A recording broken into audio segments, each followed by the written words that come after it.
देखिए, पंजाब में उन्होंने कोई एफआईआर की।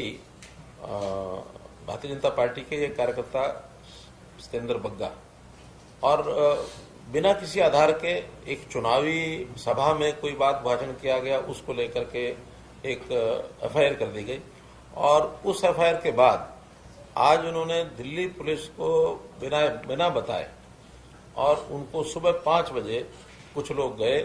वो तो कहते हैं पुलिस के सब लोग हैं और हम उस एफआईआर के अंतर्गत वहां से लेकर के आए, उठा के लाए हैं। अच्छा ये होता कि जैसा एक दस्तूर होता है कि उनको किसी भी व्यक्ति को वहां से अरेस्ट करना है तो दिल्ली पुलिस को बताना चाहिए था, और दिल्ली पुलिस को बता करके उनको अरेस्ट करे, कुछ करे, उनका अपना मामला केस करते। सुबह 5 बजे उठा करके ले गए।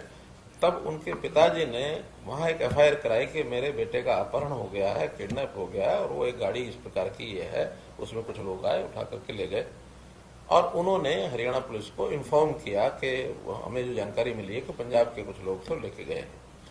उसमें से हरियाणा पुलिस अलर्ट हुई और वो गाड़ियां जो थी उस नंबर की, एक गाड़ी नंबर की थी, बाकी 3-4 गाड़ियां और थी, उनको कुरुक्षेत्र में पिपली के पास उन्होंने उसको रोक लिया, पकड़ लिया है। अब चूंकि ये केस एफआईआर हमारे पास दिल्ली की इन्फॉर्मेशन है, हमारे पास और कोई इन्फॉर्मेशन नहीं है कि ये पंजाब की पुलिस है, पंजाब में पकड़ा गया किया, उस गाड़ी को रोक करके, और चूंकि दिल्ली की इन्फॉर्मेशन है तो हमारा काम ये था कि दिल्ली पुलिस को हम हैंडओवर करेंगे, चाहे वो यहाँ के ले जाए और चाहे यहाँ से हम दिल्ली पहुंचाएंगे, क्योंकि हमारी ड्यूटी बनती है। इस बीच में उन्होंने अपनी आइडेंटिटी बताई कि हम पंजाब पुलिस के लोग हैं, हम इनको लेकर के जा रहे हैं।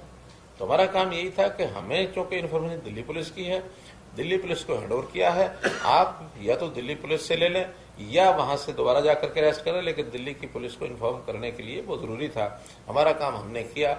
इसके बाद आगे के घटनाक्रम में उन्होंने पंजाब पुलिस ने कहा कि हम कोर्ट में जाएंगे, ये करेंगे, वो करेंगे, उनका काम है। अल्टीमेटली हरियाणा पुलिस ने दिल्ली पुलिस को सौंप दिया, दिल्ली पुलिस लेकर दिल्ली चली गई है। आगे का काम पंजाब पुलिस जाने, दिल्ली पुलिस जाने, हरियाणा पुलिस का उसमें कोई रोल नहीं। उनके पिताजी ने तो दिल्ली में एफआईआर कराई, दिल्ली पुलिस ने अपनी इन्फॉर्मेशन के हिसाब से हमको बताया कि यहाँ से ये गाड़ियां हरियाणा की तरफ गई हैं और इनमें ये व्यक्ति किडनैप होकर गया, उसको आप लोग रोकिए। पहली बात तो है कि प्रक्रिया का पालन नहीं किया गया, करना चाहिए था। दूसरा विषय, ये एक पॉलिटिकल इश्यू है, क्योंकि इलेक्शन के दिनों में तेजेंद्र बग्गा ने कई वहां जाकर भाषण दिया। भाषण के अंदर पुलिस, यानी भाषण के अंदर एक दूसरे के ऊपर ब्लेम लगाना, पॉलिटिकल बातें करना, ये सामान्यतः चलता है।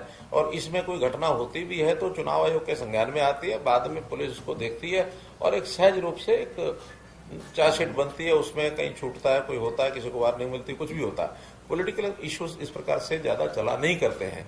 लेकिन पंजाब पुलिस के ऊपर इस प्रकार का दबाव बनाना कि एक पॉलिटिकल आदमी को वहां से इस प्रकार से उठा के लाना, आखिर इतना परस्पर सद्भाव रखना चाहिए। ये पॉलिटिकल पार्टियों में अगर इस प्रकार का एक वैमनस्य बढ़ेगा, वैर बढ़ेगा, तो चीजें कहीं तक नहीं रुकेंगी। इसलिए नहीं करना चाहिए था। हाँ, सामान्य प्रक्रिया में उस एफआईआर के हिसाब से बहुत कार्रवाई हो सकती है, चार्जशीट देते, कुछ भी करते, एक भाषण के। और अगर बहुत ज्यादा उसके अंदर कोई मान लो एक सीमा पार किसी द्वारा कर दी गई हो, मुझे नहीं मालूम कि क्या बोला क्या नहीं बोला ना, मैंने वो उसका कुछ सुना है, लेकिन उसका रास्ता ये होता है कि उसका निर्णय चार्जशीट करके कोर्ट के ऊपर छोड़ना चाहिए। कोर्ट का डेमोक्रेटिक सेटअप को नुकसान पहुंचाने की ये कार्रवाई पॉलिटिकल शय के ऊपर, सरकार की शय के ऊपर पुलिस को करनी पड़ी होगी, ऐसा मैं मानता हूं। मैं कहता हूं इस घटना की जितना निंदा की जाए उतनी कम है। वैसे तो ये बहुत बड़ी एक घटना है, सुरक्षा एजेंसियों के लिए जांच करने का विषय है। कोई भी चीज ज्यादा कहना हमारे लिए भी ठीक नहीं है, लेकिन जो अभी तक पुलिस की जानकारी में पूछताछ में जो बातें आई हैं, पंजाब के व्यक्ति हैं और पाकिस्तान में जो व्यक्ति बैठे हैं, बिंदा, क्या नाम था उनका,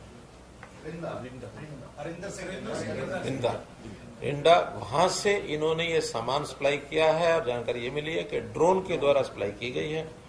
और ये बीच में मीडिएटर जैसे होते हैं सप्लाई करने वाले, इनका एक उनके हाथ लिंक था। ये सामान उन्होंने ले जा करके जो पूछताछ की, तेलंगाना में एक ऐसे स्थान के ऊपर जहां कोई आबादी नहीं है, कुछ नहीं है, जंगल का एक स्पॉट बताया, उसके अंदर इन्होंने रखना था, रख के आ जाना था। इनको भी पता नहीं कि उसको हैंडओवर, यानी कौन उठाएगा कौन नहीं उठाएगा, इस प्रकार से इनकी प्लानिंग थी। लेकिन ये जो सारा असला था बहुत खतरनाक था। इस प्रकार से था कि जो रिमोट कंट्रोल से भी चीजों को बहुत नुकसान पहुंचा सकता है।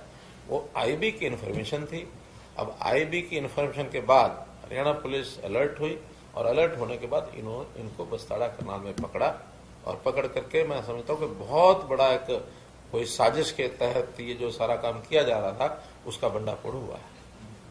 ये गुरपतवंत सिंह जो पन्नू है आए दिन अब मेल पे उतराया, पहले फोन आते थे, मेल, अब वीडियो भी आ रहा।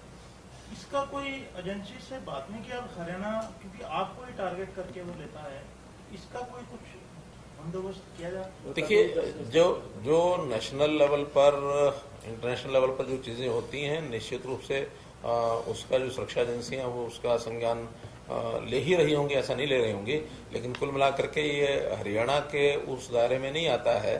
एक चीज जो बोली जाती है, बोलने के बाद सेंट्रल एजेंसीज उस पर संज्ञान लेती हैं और निश्चित रूप से कोई ना कोई संज्ञान ले ही रहे हैं। एक विषय जो था लास्ट में, क्योंकि आपने कहा था विधानसभा के अंदर बहुत बड़ा विषय उठाया था, विपक्ष ने उठाया था और आपने कहा था सीएमआई के खिलाफ हम एक्शन लेंगे, क्योंकि इस बार भी उसने हरियाणा का सबसे ज्यादा नंबर 1 दिखा दिया। तो उस स्थिति में क्या हमने कोई एक्शन नहीं के लिया, उसको चिट्ठी लिखी है, क्या है? क्योंकि वो तो 34 पॉइंट समथिंग आपके तो नंबर 1 हरियाणा बेरोजगारी। पहली बात तो कि इन चीजों का कोई हरियाणा में किसी पर असर नहीं होता है।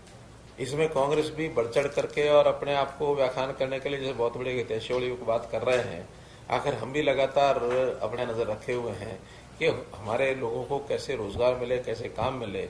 स्किलिंग के काम हमारे यहाँ लगातार शुरू हो रहे हैं। स्किलिंग के बाद हजारों लोगों को रोजगार भी अपने मिल रहे हैं। हमारे यहाँ इस बार जो इन्वेस्टमेंट हुआ है, एवर रिकॉर्ड इन्वेस्टमेंट हमारे हरियाणा के अंदर हुआ है और इस इन्वेस्टमेंट में पिछले 5 साल का फिक्र बता सकता हूँ, लगभग 5 लाख लोगों को 7 साल में रोजगार नया मिला है पिछले 7 साल में।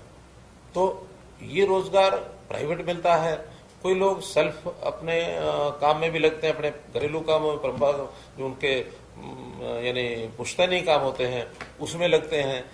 लाख से ऊपर तो हमने सरकारी नौकरियां भी दी हैं। तो ये सारे काम जब चल रहे हैं तो जितनी गैप है उस गैप को कोई बहुत बढ़ गया ऐसा नहीं है। हमारे यहाँ जो डाटा हमको मिला है परिवार पहचान पत्र में, वो जैसा मैंने पिछली बार बताया था, लगभग 6 और 8